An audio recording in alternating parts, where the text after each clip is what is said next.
Nobody in the Orion Trade Station believed the stories about death worlds anymore. At least that's what everyone claimed. The official records still listed Earth as a level 9 hazard planet, gravity too strong, predators too vicious, microbes too aggressive. But that classification was centuries old, written during the early exploration era, when frightened survey drones mistook every barking dog for a bioweapon. Modern civilization had moved on. Most species now believe the whole Deathworlder label was just an outdated myth used to scare young hatchlings. Except Lyra wasn't completely convinced. And that was exactly why she couldn't sleep. Her long silver, blue tail twitched under the blanket as she lay on the small bunk inside the rented docking apartment. The room was quiet except for the faint hum of station generators and the distant echo of cargo freighters passing outside the hull. But none of that was bothering her. What bothered her was the human sleeping 3 feet away. She slowly turned her head toward the other bed. He was still there. Still breathing. Still, terrifyingly calm. Lyra swallowed. The human male Daniel, he had said, was lying on his back with one arm hanging lazily off the side of the mattress. His chest rose and fell slowly, like someone who didn't have a single concern in the galaxy. That alone made her nervous, because according to every xenobiology lecture she had ever taken, humans were supposed to be dangerous. Not intentionally dangerous. Just naturally dangerous. Deathworld organisms evolved differently. Their muscles were denser. Their bones were stronger. Their immune systems could survive environments that would melt most species into biological soup. And humans. Humans came from a world where gravity tried to crush you, predators tried to eat you, and even the plants sometimes fought back, which meant sleeping next to one felt like sharing a room with a dormant natural disaster. Lyra carefully adjusted the blanket again. She had agreed to share the apartment because the station housing system had made a mistake. 2 travelers. 1 room. Temporary arrangement. The human had been polite about it. Almost too polite. That was the part that bothered her most. Because according to the rumors, Deathworlders were supposed to be aggressive, territorial, and unpredictable. Yet Daniel had simply shrugged when he saw her nervous expression earlier that night. Relax, he had said casually while dropping his bag beside the bed. I don't bite. That statement had not helped. At all. Lyra shifted again. Her species, the Valari, came from a gentle ocean world with light gravity and almost no predators. Their civilization had evolved around cooperation and quiet intelligence rather than physical dominance. In other words, they were the exact opposite of humans, which made the current situation feel like a terrible scientific experiment. She glanced toward Daniel again. Still asleep. Still relaxed. Still unbelievably large. Humans were tall compared to most galactic species, but what made them intimidating wasn't just height. It was the dense musculature under their skin, the broad shoulders, the quiet sense that this creature could probably lift half the furniture in the room without trying. Her professor's voice echoed in her memory. Deathworld species possess extreme resilience. They survive injuries that would instantly kill other organisms. Lyra shivered. Her gaze drifted down to Daniel's arm. There was a long scar across his forearm. A deep one. The kind that suggested something had once tried very hard to tear him open. Yet he slept peacefully as if that kind of damage was normal. Lyra slowly pulled the blanket closer her chin. Maybe she should stay awake all night. Just in case. Because if the rumors were true, humans sometimes experienced violent survival reflexes when startled. And she definitely did not want to accidentally trigger a Deathworld predator response. Another quiet minute passed. Then something unexpected happened. Daniel suddenly shifted in his sleep. Lyra froze instantly. The human rolled slightly to the side, his arm moving across the mattress, and before she could react, his hand accidentally brushed against the edge of her blanket. Her heart nearly stopped. She stared at the contact point like it was a live plasma grenade, but Daniel didn't wake up. He simply breathed out slowly and relaxed again. Lyra blinked. That was it. No attack reflex. No instinctive violence. She cautiously leaned a little closer, curiosity slowly pushing past fear. Humans were fascinating after all. Deathworlders were extremely rare in civilized space, and very few xenobiologists had the chance to observe one this closely. Her eyes studied his face. It looked surprisingly peaceful. Not monstrous. Not predatory. Just tired. A strange thought crept into her mind. Maybe the rumors were exaggerated. Maybe humans weren't actually that dangerous. Maybe they were just misunderstood. Her tail flicked thoughtfully. Carefully, very carefully, she relaxed back into her pillow. Daniel hadn't shown any aggression. He had offered half the room without hesitation. He had even insisted she take the larger bed. For a supposed Deathworld predator, that seemed unusually considerate. Lyra let out a small breath. All right, maybe sleeping here wasn't such a terrible idea after all. The station lights dimmed slightly as the artificial night cycle deepened. Silence returned to the small apartment. For several minutes nothing happened. Then suddenly, Daniel's body jerked violently. His arm shot out instinctively, grabbing the nearest warm object in reflex. And before Lyra even realized what was happening, the human Deathworlder had pulled her halfway into his bed. His arm wrapped around her protectively. Still asleep. Still completely unaware. But now the alien scientist who had been studying him from a safe distance was trapped in the arms of a sleeping Deathworld predator. Lyra's eyes widened in absolute terror. She didn't dare move. Because one terrifying question echoed through her mind. What happens if the human wakes up and realizes what he's holding? Lyra didn't breathe. She literally forgot how. The moment the human's arm wrapped around her, every survival instinct in her Valari body locked into place. Her muscles froze. Her tail stiffened. Even her eyelids barely moved. Because she was now pressed directly against a sleeping Deathworld predator. Daniel's arm rested across her side like a heavy metal bar. His hand lay loosely near her shoulder. Fingers relaxed, but the weight alone told her everything she needed to know about human strength. It was ridiculous. Her species lived on a low, gravity ocean world. Valari bodies were designed for swimming, gliding, and delicate motion. Strength wasn't their evolutionary advantage, but humans. Humans evolved on a planet that actively tried to crush them with gravity. Which meant the arm current, holding her could probably lift twice her body weight without effort. Lyra swallowed slowly. Do not move. That was the safest option, because every xenobiology manual repeated the same warning about Deathworlders. Never trigger their survival reflex during sleep. Apparently, some Deathworld species reacted violently when startled awake. And considering she was currently tangled in Daniel's bed like accidental prey, she preferred not to test that theory. The problem was, the longer she stayed there, the more she noticed something unexpected. Humans were warm. Very warm. Her species maintained a stable body temperature slightly lower than most galactic mammals. Valari skin always felt cool to the touch, especially during rest cycles. But Daniel's body radiated heat like a portable thermal generator. The warmth spread through the blanket, through the mattress, through the space between them. It was strangely comforting. Lyra blinked slowly. She hadn't expected that. Her eyes drifted toward the human's face again. He was still asleep, breathing steadily, completely unaware that he had accidentally captured a terrified alien scientist. His chest rose and fell in slow, steady rhythm. Not aggressive, not tense. Just peaceful. That didn't match the stories she had grown up hearing. Deathworlders were supposed to be dangerous even at rest. Yet Daniel looked less like a predator and more like someone who had simply collapsed after a long day. Lyra hesitated. Then very carefully she attempted to move. Her plan was simple. Just slide backward. Slowly, quietly. Escape the human bed without waking him. Easy. At least it should have been easy. Except the moment she tried to pull away, Daniel's arm tightened slightly in his sleep. Not aggressively. Just instinctively. Like someone unconsciously holding onto something warm. Lyra froze again. Her tail flicked nervously under the blanket. That small movement had already revealed a terrifying truth. Humans were strong even when asleep. The pressure of his arm alone made it impossible for her to slip away easily. Not painful, just firm. Like being held by a relaxed security restraint. She tried again. This time even slower. Millimeter by millimeter. Her shoulders slid slightly away from his chest, and for one hopeful second, it seemed to work. Then Daniel shifted again. His hand moved, his fingers brushed lightly against her arm, and his body instinctively rolled closer. Now she was fully pressed against him. Lyra's eyes widened. This is a disaster. Her scientific curiosity had officially turned into a biological crisis. But something else happened during that accidental movement. Her cheek brushed lightly against the fabric of Daniel's shirt, and she felt the steady vibration of his heartbeat. It was strong, slow, shockingly calm. She listened carefully.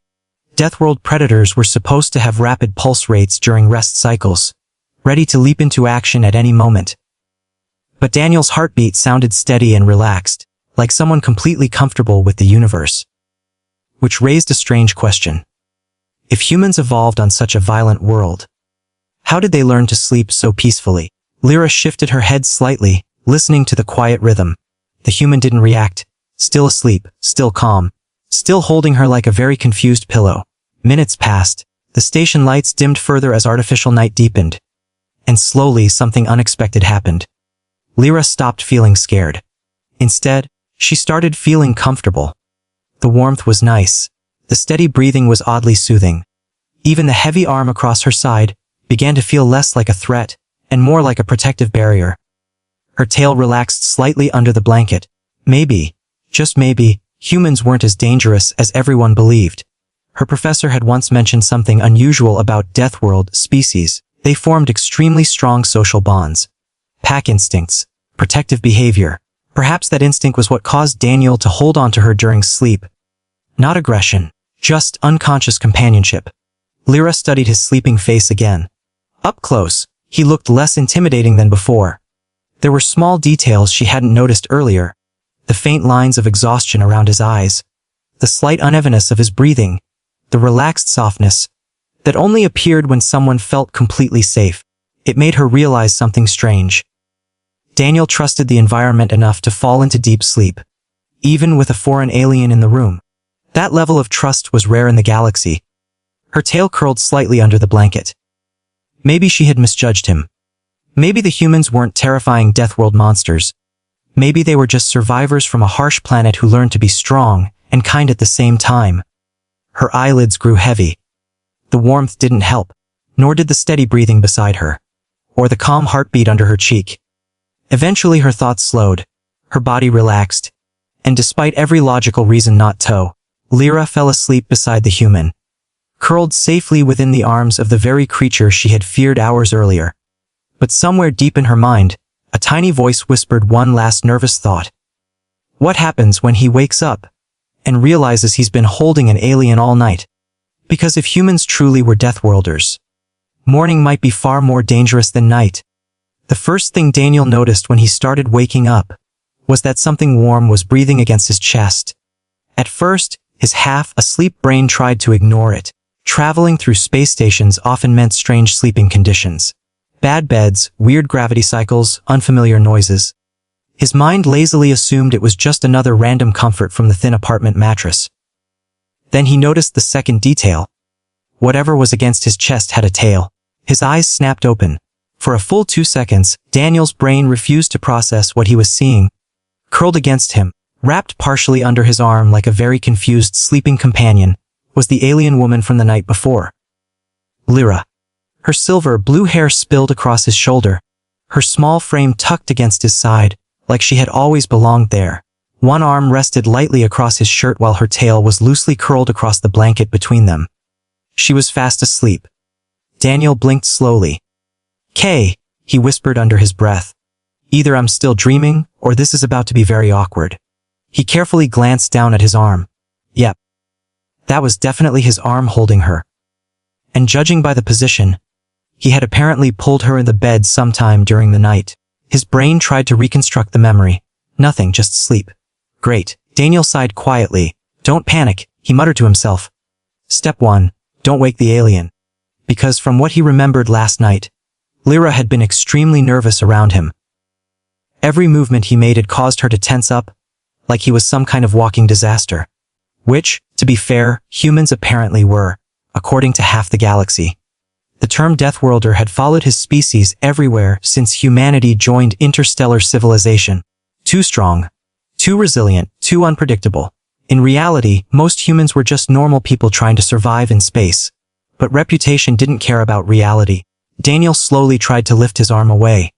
The moment he moved even slightly, Lyra shifted in her sleep. Her fingers instinctively tightened on his shirt. Then, without waking up, she snuggled a little closer. Daniel froze again. "Oh, you've got to be kidding me." This was officially the strangest morning of his life. He stared at the ceiling, trying to decide what to do. Option 1, wake her up. Terrible idea. If she woke up and realized she had spent the night in the arms of a Deathworlder, she might panic. And frightened aliens tended to do unpredictable things, like screaming, fainting, or accidentally triggering station security. Option 2, slowly escape. Also difficult, because despite her small size, Lyra had somehow managed to anchor herself against him like a very determined blanket. Daniel sighed quietly again. For someone who had been terrified of him yesterday, she seemed surprisingly comfortable now. His eyes drifted down toward her sleeping face. Up close, he noticed details he hadn't seen before. The faint shimmer of scales along the side of her neck. The soft glow of bioluminescent patterns along her temples. The gentle rhythm of her breathing as she slept peacefully. She looked relaxed, which surprised him. Most aliens stayed tense around humans for a long time, yet here she was, sleeping against him like it was the safest place in the room. Daniel felt a small, amused smile form. Well, he murmured quietly, guess the Deathworld monster isn't so scary after all. At that exact moment, Lyra's eyes slowly opened. For a second, neither of them moved. Her mind took a moment to wake up. Then she noticed 3 things at the same time. Her head was resting on a human chest. Her arm was wrapped around a human torso.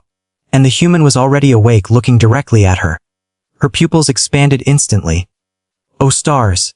She jerked backwards so fast that the blanket twisted around her legs. Her tail whipped through the air in pure panic as she scrambled across the mattress. Daniel raised both hands defensively. Hey, relax! I didn't. You're awake, she blurted. Yes, that tends to happen in the morning. You were holding me? You were holding me too? They both froze. Lyra looked down. Her hand was still gripping the front of his shirt. She immediately released it like it had caught fire. This is not what it looks like, she said quickly. Daniel blinked. I'm actually not sure what it looks like. Her tail curled nervously behind her. I must have accidentally migrated during my sleep cycle. Daniel tilted his head slightly. Migrated? Yes. Into my bed. Yes. They stared at each other for a moment. Then Daniel chuckled. Not mockingly, just genuinely amused. Lyra blinked. You're laughing. Well, he said casually, stretching his shoulders. I woke up with an alien scientist using me as a pillow. That's not exactly the worst way to start a morning. Her face flushed a faint blue. I was not using you as a pillow? Daniel raised an eyebrow. You were drooling on my shirt. Her eyes widened in horror. I was not drooling. Little bit. She covered her face with both hands. This is a social catastrophe. Daniel couldn't help laughing again. And strangely enough, hearing that laughter did something unexpected. Instead of making Lyra more afraid, it made her relax. Just a little. Because the terrifying Deathworld predator she had feared all night looked far less dangerous when he was sitting on the edge of the bed, smiling like a tired traveler who found the whole situation ridiculous. But as the awkward silence settled between them, another thought slowly formed in Lyra's mind. She had spent an entire night beside a human, a real Deathworlder, and nothing bad had happened. No violence, no aggression, no danger. Just warmth, calm breathing, and an accidental hug. Which meant the terrifying legends she grew up hearing might have been completely wrong. And if that was true, then the rest of the galaxy had no idea what humans were really like. Lyra slowly lowered hands from her face. Daniel. Yeah. She hesitated, then asked the question that had been quietly growing in her mind since the night before. Would it be scientifically acceptable if I continued studying human sleep behavior? Daniel stared at her, then grinned. Oh, this is going to get interesting. Daniel quickly learned something important about alien scientists. They took their research very seriously, which was why, less than 3 hours after the awkward morning conversation, Lyra was sitting across from him in the small apartment with a datapad, 3 recording sensors, and an expression of intense professional focus. Her tail curled neatly beside the chair, while she studied him like a fascinating biological puzzle. Daniel leaned back against the wall, arms folded. You're really doing this? He asked. Lyra replied seriously. Direct observation is the most reliable form of xenobiological research. You're studying my sleeping habits? Wes? You watched me sleep last night. Her cheeks tinted slightly blue. That was accidental data collection. Daniel chuckled, right? But despite the awkward start, the situation had slowly shifted into something oddly comfortable. Lyra asked questions. Lots of questions. How many hours do humans typically sleep? Depends on the human. Does physical contact improve rest efficiency? Daniel raised an eyebrow. You mean cuddling? She blinked. Is that the technical term? Yeah. Lyra typed quickly into the datapad. Daniel leaned forward curiously. You actually wrote that down, didn't you? Yes. Under scientific notes. Yes, he laughed again. Your professors are gonna love that report. But the more they talked, the more something unexpected happened. Lyra stopped treating him like a dangerous creature. Instead, she started treating him like a person, which, for Daniel, was refreshing. Most aliens either stared at humans like exotic animals or avoided them completely, but Lyra's curiosity was genuine, and oddly flattering. She asked about Earth, about human culture, about why humans formed such strong emotional bonds. Your species survived a death world, she said thoughtfully. That kind of environment usually produces aggressive evolutionary behavior. Daniel shrugged. Yeah, Earth is rough sometimes. So why aren't humans violent all the time? He thought about that question for a moment. Then he smiled slightly. Because when you grow up somewhere dangerous, you learn pretty quickly that surviving alone is impossible.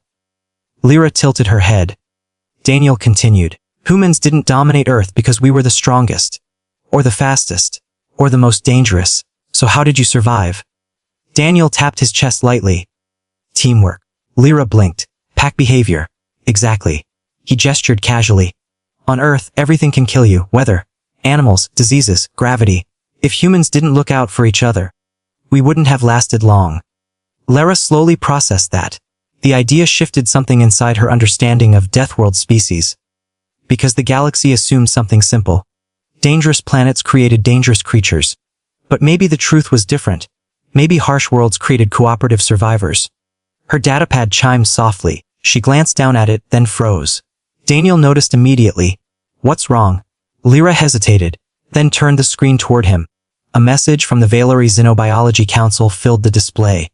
Her overnight research transmission had already been received and reviewed. Daniel read the headline slowly. Preliminary report, human sleep interaction. He looked up. You already sent them the report. It uploads automatically. He kept reading, then burst out laughing. What? You wrote that humans are unexpectedly warm and biologically comfortable to rest beside. Lyra covered her face again. That was observational accuracy. Daniel wiped a tear from his eye. Oh wow. The entire Valerie Science Council now knows you spent the night cuddling a human. I did not cuddle you. Your report literally says extended physical proximity. That is the correct terminology. Daniel grinned. Sure it is. But then something else caught his attention. At the bottom of the message was the council's official response. He read it aloud. Further study recommended. Maintain proximity to human subject. Daniel slowly looked up. Whoa. Lyra blinked. What? Your science council just officially told you to keep hanging out with me. Her tail twitched nervously. That is not what they meant. Daniel leaned back in his chair. Oh no, I think that's exactly what they meant. She stared at the datapad again. Because the message was very clear. Human interaction required more study, preferably long-term observation, and apparently, she was the closest researcher available. Lyra slowly looked back at Daniel, the human deathworlder she had been afraid to sleep near just 12 hours ago. Now he was sitting casually across from her, smiling like the entire situation was hilarious. And the strangest part, she wasn't afraid anymore, not even a little. Instead, she felt something far more dangerous. Curiosity. Her tail curled slightly as she spoke. Daniel? Yeah. If I were to continue this research, he smirked. You mean the cuddling experiments? Her face flushed blue again. Human proximity studies? Ha. Would you object? Daniel thought about it for exactly 2 seconds. Then shrugged casually. I mean, if it helps science. Lyra tried to look professional, but the small smile forming on her face betrayed her. Because the galaxy believed humans were terrifying deathworld monsters. But after one night beside a human, Lyra had discovered something the rest of the universe didn't understand yet. Deathworlders weren't dangerous because they were violent. They were dangerous because they were impossible not to trust once you knew them. And as the station lights shifted toward evening again, Lyra realized something quietly surprising. For the first time since leaving her homeworld, she was actually looking forward to going to sleep. Right beside the human.